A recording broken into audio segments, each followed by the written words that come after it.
자, 여러분 반갑습니다. 오늘은 은총의 숲 성경 통독 88일째가 되는 날입니다. 여러분 날씨가 많이 덥지요.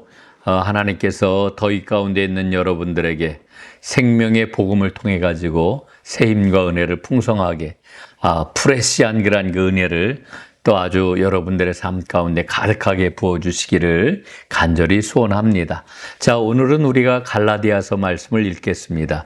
1장부터 6장까지 말씀이니까 분량은 그렇게 많지 않습니다. 그러나 갈라디아서는 복음 중에 복음이라고 이렇게 이야기를 할 수가 있겠지요. 그래서 갈라디아서는 로마서와 함께 복음을 가장 잘 설명하는 그와 같은 책으로 이렇게 알려져 있습니다. 갈라디아서 말씀을 보게 되면은 5장 1절을 우리가 요절이라고 이렇게 이야기할 수가 있겠는데요. 그리스도께서 우리로 자유케 하려고 자유를 주셨으니 다시는 종의 멍에를 매지 말라 하는 이 말씀 마음에 깊이 새길 수 있기를 간절히 바라겠습니다. 자, 갈라디아서 1장부터 6장까지 말씀을 보게 되면은 그리스도의 복음 전체 구조를 우리가 한눈에 볼 수가 있겠습니다. 여러분, 우리가 잘 알고 있는 것처럼 갈라디아는 사도 바울이 2차 전도 여행길에 지나갔던 갈라디아 지역을 가리키는 이와 같은 말이 되겠습니다. 소아시아 지역에 위치해 있고요. 그 중심지는 안키라입니다. 오늘날의 앙카라 지역이 되겠습니다. 성도들은 거의 이방 출신이었고요. 그리고 3차 여행 시에 사도 바울이 다시 방문을 하게 됩니다. 그런데 사도 바울이 이제 듣게 되는 바가 무엇이냐면은 이 갈라디아에 그릇된 그런 그 교리로 선동을 일으키는 자들이 가만히 들어와서 교회에 침투했다라고 하는 이와 같은 이야기를 듣게 됩니다. 그래서 사도 바울은 그 갈라디아 지역에 있는 교회, 그 갈라디아 교인들에게 복음을 강력하게 변호하고 설명하고 복음을 살아내라 이렇게 말씀을 주고 있는 것이죠. 전체 구조를 보면 크게 세 부분으로 나눌 수가 있겠습니다. 첫째는 복음의 변호입니다. 1장과 2장 말씀인데 다른 복음은 없다. 믿음으로 의롭다 함을 입는 이신칭의 복음을 아주 잘 설명을 해주고 있습니다. 3장과 4장 말씀을 보면은 아브라함의 의를 설명을 합니다. 그러면서 너희는 약속의 자녀다 이런 말씀을 주고 있죠. 그리고 마지막 5장, 6장 말씀은 복음의 실천이 되겠습니다. 1장부터 4장까지 말씀이 복음이 뭐냐라고 하는 것을 설명했다라고 하면은 5장, 6장은 그 복음을 가지고 어떻게 살아야 되는지를 이제 말씀을 해주는 그런 부분이라고 이야기할 수가 있겠지요. 자, 이제 갈라디아 1장으로 한번 들어가 보도록 하겠습니다. 복음을 변호하고 있는데 사도 바울은 아주 강력하게 저주를 선언합니다. 이게 무슨 얘기입니까? 다른 복음은 없다는 거예요. 그리고 이 복음을 변질시키는 자에게는 저주가 임할 것이라고 이렇게 말씀을 해주고 있는 겁니다. 1장 8절 말씀에 보면은요. 누구든지 너희가 받은 것 외에 다른 복음을 전하면 저주를 받을지어다 이렇게 말씀을 해주고 있지요. 자, 그리고 거짓 교사의 가르침에 대해서도 이야기를 해주고 있는데 이 거짓 교사의 가르침은 뭘까요? 갈라디아 지역에 주로 들어왔던 거짓 가르침은 율법주의라고 이렇게 이야기를 할 수가 있겠습니다. 유대 율법주의. 그래서 율법의 행위 혹은 율법을 통한 할례 혹은 율법에서 말하는 절기를 준수함으로 이제 복음의 그러한 그 정수에 이를 수 있다라고 하는 잘못된 복음이 전하여졌던 거지요. 이방인을 유대인으로 만들려고 했던 그런 시도라고 이렇게 바꾸어서 말할 수가 있겠습니다.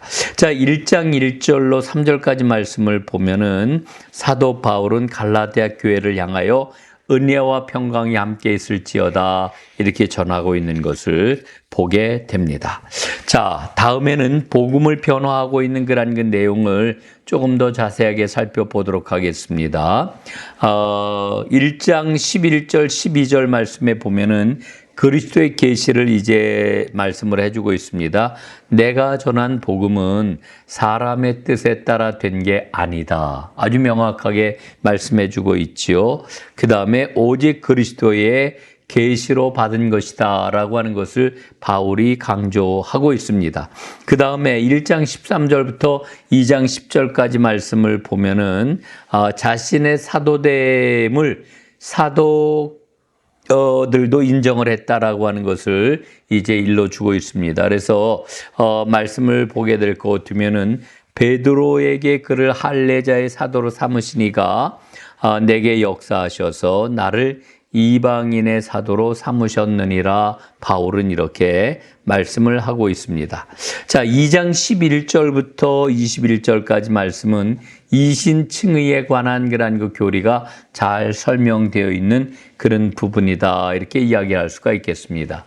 자, 여기에 굉장히 중요한 사건이 하나 기록이 되어 있습니다. 안디옥에서 바울이 베드로를 책망하는 이와 같은 그 역사가 있었는데요. 야고보에게서 온 율법주의자들, 어떤 사람들 때문에 게바가 이방 사람들하고 함께 밥을 먹다가 그들에게 책망 잡힐까 봐 그 자리를 피하는 이와 같은 일이 일어나게 되지요. 사실은 할례자들을 두려워해가지고 피했던 것입니다. 이런 그 게바의 모습을 보고 사도 바울은 외식하는 것이라고 하면서 예수님의 수제자인 게바를 공개적으로 책망한 이와 같은 기록이 2장 11절로 14절까지 기록이 되어 있습니다. 그러면서 사도 바울이 말하는 게 뭐냐 하면은 믿음으로 의롭다함을 받는다라고 하는 이와 같은 말씀을 주고 있습니다. 사람이 의롭게 되는 것은 율법의 행위가 아니라 오직 예수 그리스도를 믿는 믿음으로만 의롭게 된다라고 하는 것을 말씀을 해 줍니다. 자, 이제 갈라디아서 3장으로 넘어가겠는데요. 갈라디아 3장에 보면은 복음을 설명하고 있는 그런 그 내용을 봅니다.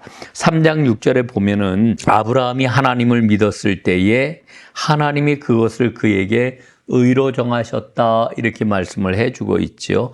믿음으로 의를 얻었다라고 하는 이와 같은 사실을 지금 논증하고 있는 것입니다.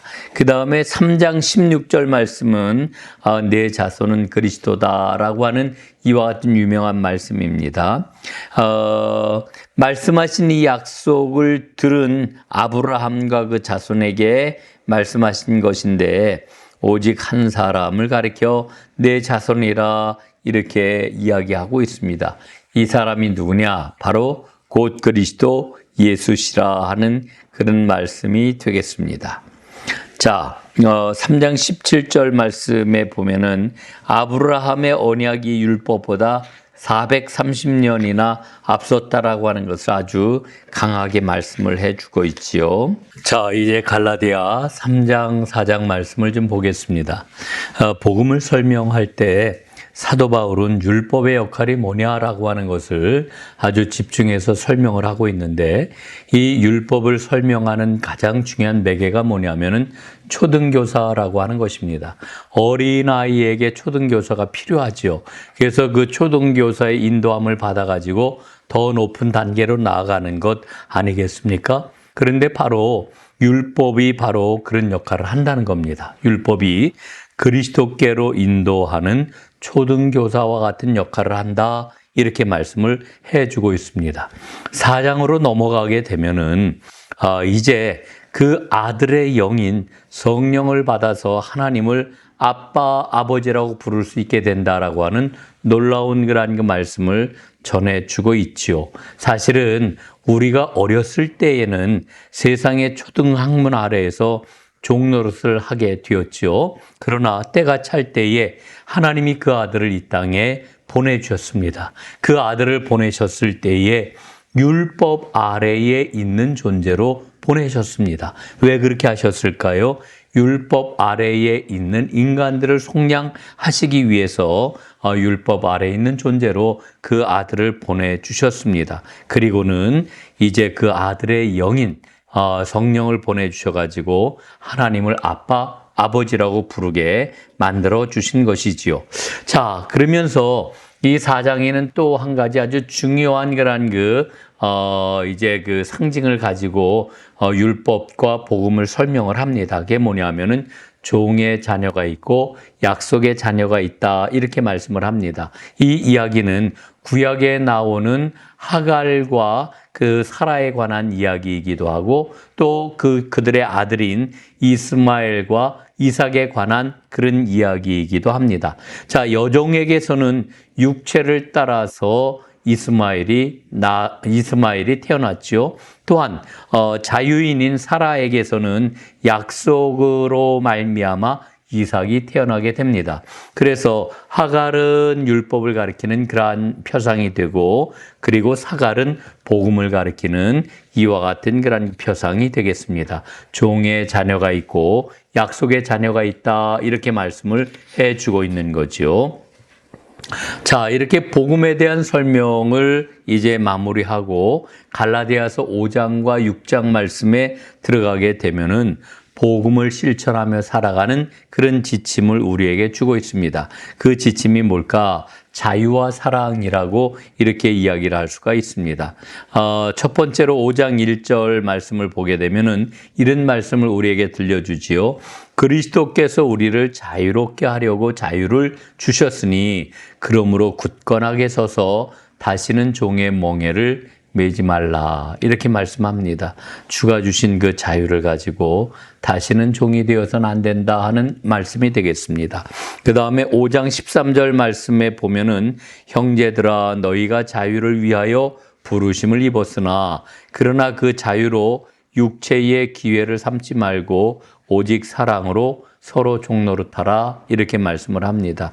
자유로 방종을 삼지 말고 사랑으로 서로 섬기는 삶을 살아라, 이렇게 말씀을 해주고 있는 것입니다. 그러면서 결론적으로 어떤 이야기를 주십니까?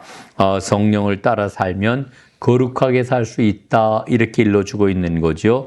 너희는 성령을 따라 행하라. 그리하면 육체의 욕심을 이루지 아니하리라, 이런 말씀을 주고 있는 것입니다. 그래서 결론적으로 말씀을 드리면은 그리스도인의 자유는 성령 충만해야만 감당할 수가 있는 그런 자유다, 이렇게 말씀드릴 수가 있겠습니다. 자, 이제 총정리를 하겠습니다. 갈라디아서의 핵심 메시지는 그리스도의 복음을 우리에게 일러주고 있는데, 우리에게 하나님에 대해서 어떻게 설명을 해줍니까? 첫째, 복음을 지키게 하시는 하나님이시다. 두 번째, 그 하나님은 믿음으로 의롭다, 이렇게 인정하시는 하나님이시다. 세 번째, 그 하나님은 자유와 사랑으로 인도하시는 분이시다, 이렇게 말씀을 해주고 있습니다. 자, 오늘도 갈라디아서 말씀을 읽고 이제 생명과 복음의 길을 걸어가는 여러분들 다시 한번 주님의 이름으로 축복합니다. 오늘도 승리하시기를 간절히 바라겠습니다. 감사합니다.